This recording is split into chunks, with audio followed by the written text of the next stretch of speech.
Biasa kambing. Siapa lagi yang nggak masuk? Hana kenapa nggak masuk? OTW Bu. OTW. Terlambat berarti ya? Iya. Oke. Hari ini kita akan melanjutkan pembelajaran kita yaitu tentang kulit. Sebelum memulai pembelajaran, agar pembelajaran kita nanti dapat berjalan dengan lancar, Ibu ingin membuat kesepakatan belajar.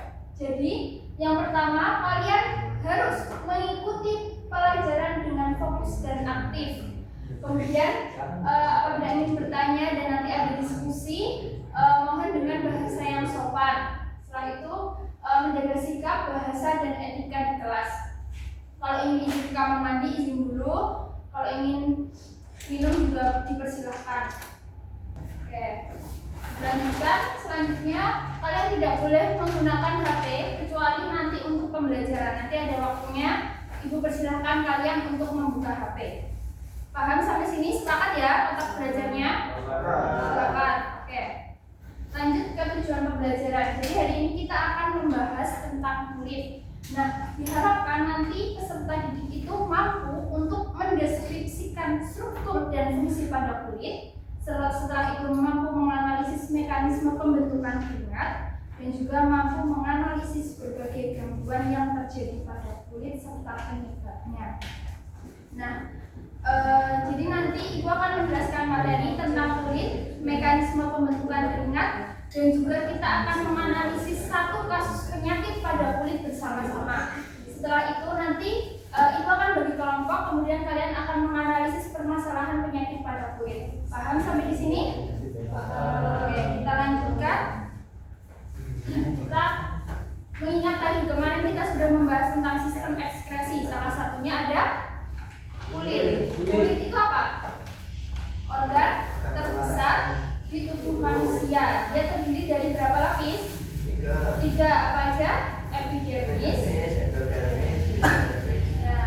epidermis, dermis, dan hipodermis. Nah, fungsi dari kulit sendiri itu apa aja? Sistem ekskresi, melindungi apa? Melindungi tubuh ya dari lingkungan eksternal sebagai sistem ekskresi tadi. Dan kulit itu mengekspresikan dalam bentuk apa? Keringat. Kemudian kulit juga sebagai apa selain sistem ekskresi? Sebagai indera peraba. Indera peraba. Jadi di dalam kulit juga ada reseptor-reseptor untuk merasakan sentuhan, untuk merasakan rasa dingin dan rasa panas. Kita lanjut ke struktur kulit. Jadi tadi ada berapa lapis? 3 lapis. Yang pertama epidermis. Epidermis itu adalah lapisan terluar dari kulit, yaitu tersusun atas sel-sel epitel yang nantinya akan terlepas dan jatuh. Nah, ketebalan dari epidermis ini juga menentukan ketebalan dari kulit. Misalnya pada kulit yang tebal seperti di jari-jari telapak tangan, dia terdiri dari 3 lapis. Ini misalnya epidermis ya. Ada 5 lapis. Lapis yang pertama stratum apa? Basal. Terus yang kedua stratum spinosum. Terus yang ketiga stratum granulosum. Benar, bagus. Terus yang keempat? Iya, bagus, stratum lucidum. Dan yang kelima stratum apa? Corneum. Benar, stratum corneum. Jadi di dalam telapak tangan kita corneum. Di dalam telapak tangan kita itu terdiri dari 5 lapis. Ada apa aja? Stratum basal,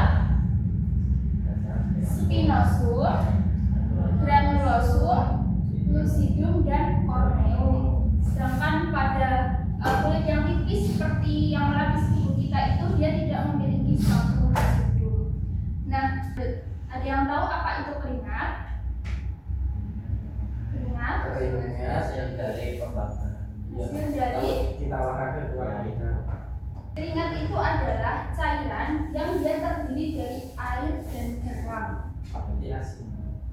Ya kamu coba rasain itu sendiri, asin apa pahit? Dan dia terdorong oleh kelenjar keringat. Kelenjar keringat ada di sini. Kelenjar keringat yang nantinya akan mengeluarkan keringat itu sendiri menuju lapisan kulit terluar. Nah, keringat ini berfungsi untuk mengatur suhu tubuh agar tidak terlalu panas. Jadi ketika kalian suhu tubuhnya terlalu panas, maka nanti kelenjar keringat itu akan mengeluarkan keringat, dia akan berekspresi. Nah, ada yang tahu bagaimana pembentukan keringat? Proses pembentukan keringat. Nah, misalnya Mas Adri habis olahraga, tubuhnya panas, ya kan? Terkena sinar matahari. Kemudian perubahan suhu tubuh tersebut akan memberikan rangsangan pada hipotalamus. Nah, hipotalamus ini terletak di otak. Kemudian dia akan memberikan rangsangannya kepada saraf simpatik.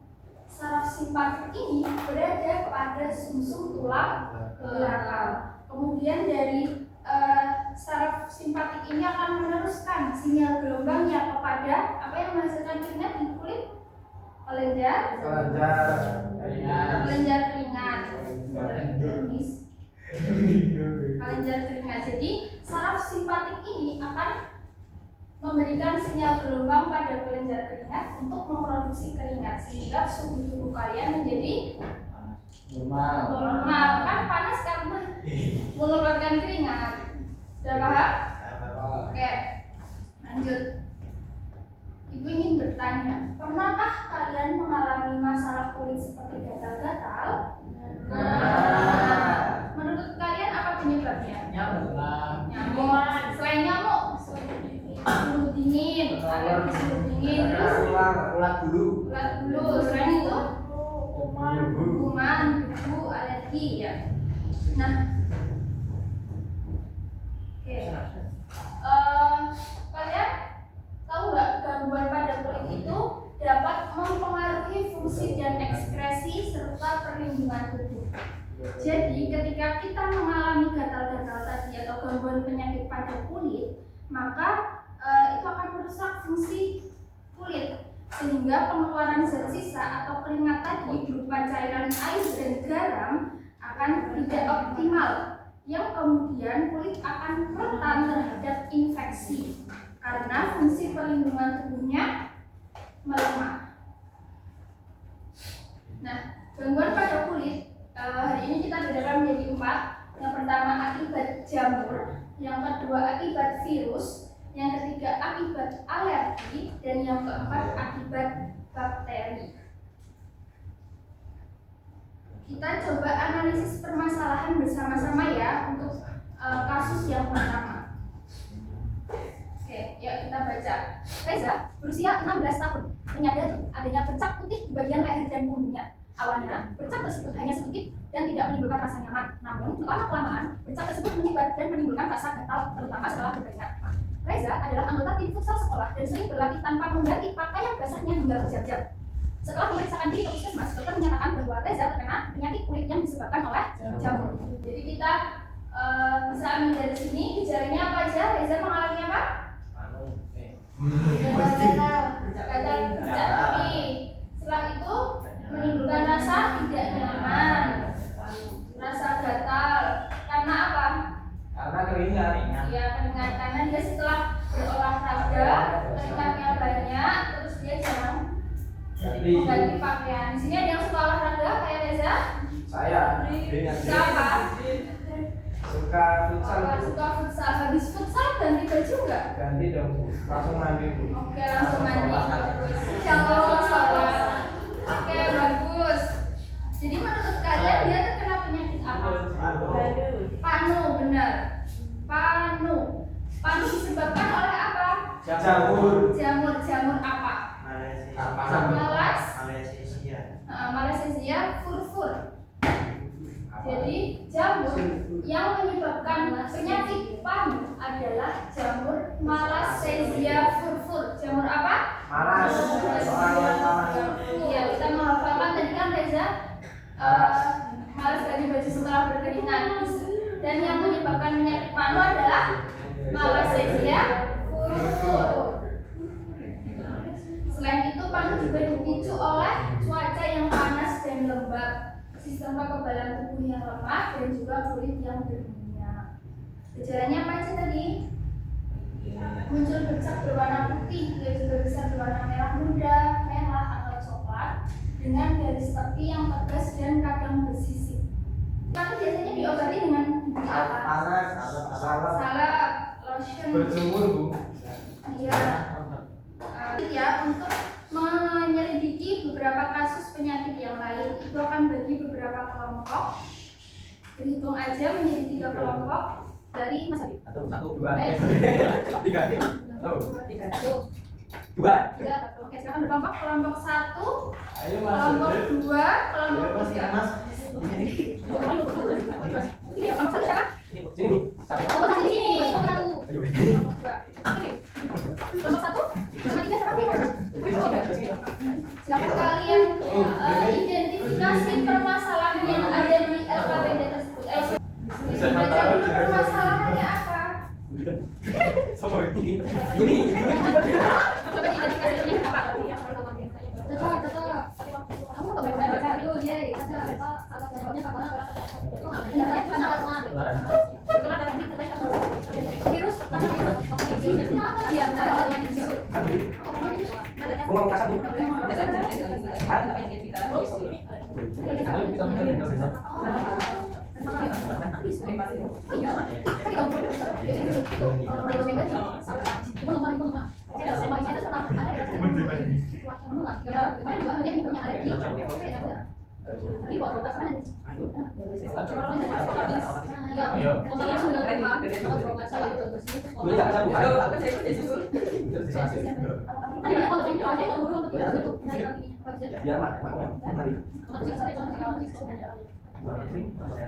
Nanti setelah selesai perwakilan kelompok mempresentasikan hasil identifikasi permasalahan pada penyakit kalian ya.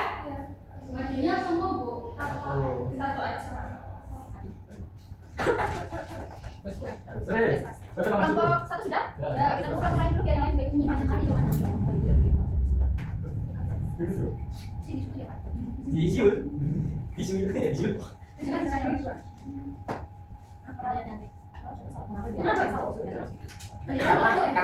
Kalau cantik boleh.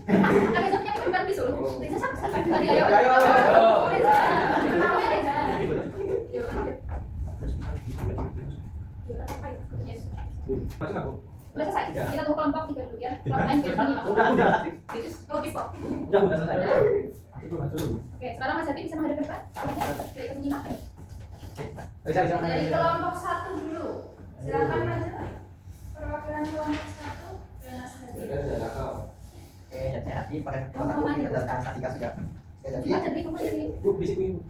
Jadi ini makan kita tidak adalah air. Nah, jadi ini gejala itu orang virus sistem lemah dan nanti akan berakibat ada virus namanya virus varicella zoster. Nah, ini kalau penyakit menular, maka menular itu mempengaruhi kontak fisik dengan lekuan terkena yang ada di dalam botol ini. Dia nanti batuk terus bersin. Nah, ini yang bisa saya sampaikan ini baca.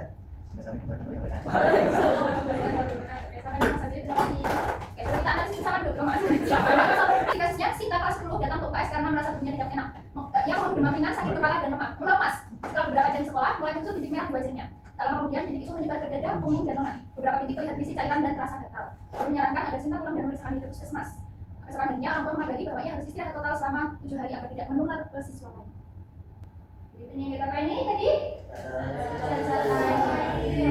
disebabkan oleh Virus varicella zoster.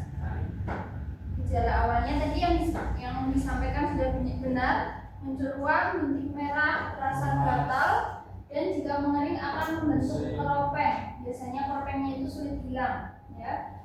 Ruam ini dimulai dari wajah atau dada, lalu menyebar ke seluruh tubuh. Biasanya juga disertai dengan demam ringan, lemas, dan sakit kepala. Gejala ini termasuk penyakit kulit yang menularnya melalui udara. Tadi sudah disampaikan, kontak langsung dengan cairan dari lekuk cacar, dan juga saat penderita batuk, maka juga dapat menularkan penyakit cacar. Nah, kalian pernah dengar kalau penyakit cacar itu biasanya hanya diderita 1 kali saja dalam seumur hidup. Nah, tapi dapat menginfeksi lagi karena ketika kita sudah terkena penyakit cacar, maka virus itu tetap ada dalam saraf tetapi tidak aktif lagi. Nah, apabila imun tubuh kita menurun, maka kita dapat terserang penyakit cacar, tetapi cacar air atau yang biasa kita sebut dengan herpes. Herpes ini biasanya menyerang pada wajah atau organ genital. Itu. Kita lanjut ke kelompok 2. Ya, kelompok 2 silakan lanjut. Ini saya perwakilan di kelompok 2 akan menyampaikan hasil dari diskusi kelompok kami. Saya bacakan dulu ya studi kasusnya. Jadi di sini Putri mulai merasa tidak nyaman sejak beberapa hari terakhir. Di bagian tangan dan belakang lututnya muncul ruam merah yang terasa gatal luar biasa. Ia mencoba mengoleskan dan dingin, tapi ruam justru makin parah dan kulitnya jadi kering serta mengelupas. Saat belajar olahraga, rasa gatalnya makin menjadi karena keringat. Ia pun jadi tidak fokus belajar karena terus ingin menggaruk. Putri ingat bahwa hal seperti ini pernah terjadi sebelumnya, terutama saat cuaca panas atau setelah mencuci baju tanpa sarung tangan. Ia pernah dibawa ke dokter dan diberi krim serta pelembab. Dokter mengatakan bahwa kulit Putri sensitif dan bisa bereaksi terhadap sabun, debu, atau stres. Beberapa teman Putri khawatir melihat kulitnya yang merah dan bersisik, mengira itu penyakit menular. Oke, jadi apa yang diderita Putri? Penyakitnya adalah eksim. Ya, eksim atau dermatitis atau Jadi yang menyebabkannya adalah alergi terhadap cuaca panas dan deterjen saat mencuci baju. yang disebabkan oleh alergi. Next. Untuk apakah menular jadi ini tidak menular. Lalu bagaimana cara mencegahnya? Nah, bisa saat mencuci baju dengan sarung tangan atau menggunakan, lalu bisa mengurangi stres dan untuk pengobatannya bisa mengoleskan krim atau sabun yang sesuai dengan definisi tersebut. Oke, terima kasih. Jadi tadi benar yang disebutkan bahwa penyakit yang diderita Putri adalah eksim yang disebabkan oleh alergi. Jadi eksim ini adalah kondisi peradangan kulit yang menyebabkan gatal dan ruam kemerahan. Nah, gejalanya sama ya seperti yang sudah dijelaskan oleh kelompok 2 bahwa kulitnya kering, ruam yang gatal, pengelupasan, kemerahan lekuk atau gelembung kecil yang pecah dan mengeluarkan cairan eksim yang bisa muncul di mana saja, tetapi paling sering di area lipatan seperti siku atau lutut. Nah, eksim ini dipicu oleh genetik atau lingkungan. Biasanya kalau genetik itu keturunan ya, kalau lingkungan bisa disebabkan tadi bahan iritan seperti sabun cuci, setelah itu bisa karena debu, karena cuaca yang dingin atau kering, karena stres ya. Kita next ke kelompok 3. Silakan perwakilan kelompok 3 bisa maju. Baik, saya perwakilan kelompok 3 baca soalnya dulu ya. Yuni mulai merasa tidak nyaman dengan benjolan kecil di bagian bawah pahanya. Awalnya ia pikir hanya digigitan serangga, tapi benjolan itu makin membesar. Terasa nyeri saat duduk dan kulit di sekitarnya menjadi merah dan hangat. Beberapa hari kemudian, benjolan tersebut tumbuh semakin besar dan terasa berdenyut. Yuni menyadari bahwa benjolan itu berisi nanah dan membawanya ke puskesmas. Dokter menyebut bahwa Yuni mengalami infeksi kulit dan menyarankan agar tidak memencet benjolan sembarangan serta diberi salep dan antibiotik. Dokter juga menjelaskan bahwa kondisi seperti ini bisa disebabkan oleh kebersihan kulit yang kurang terjaga, gesekan pakaian ketat atau luka kecil yang terinfeksi. Berdasarkan gejala yang dalam Yuni, penyakit kulit yang diderita itu adalah bisul. Terus itu karena infeksi bakteri, juga kebersihan kulit yang kurang terjaga, gesekan pakaian yang ketat dan luka kecil yang terinfeksi. Terus kenapa Yuni tidak boleh memencet bisul dengan tangannya sendiri karena bisa memperparah infeksi dan bisul bisa menyebar. Oke, bagus. Terima kasih teman-teman. Jadi bisul disebabkan oleh bakteri, tapi belum konkret ya. Kelompok 3 bakteri apa yang menyebabkan bisul? Bakteri apa? Aduh lupa, coba dibaca lagi. Bakteri apa? Bisul Stepi. Bagus, Stepi. Lococcus aureus yang masuk ke dalam kulit melalui luka atau folikel rambut.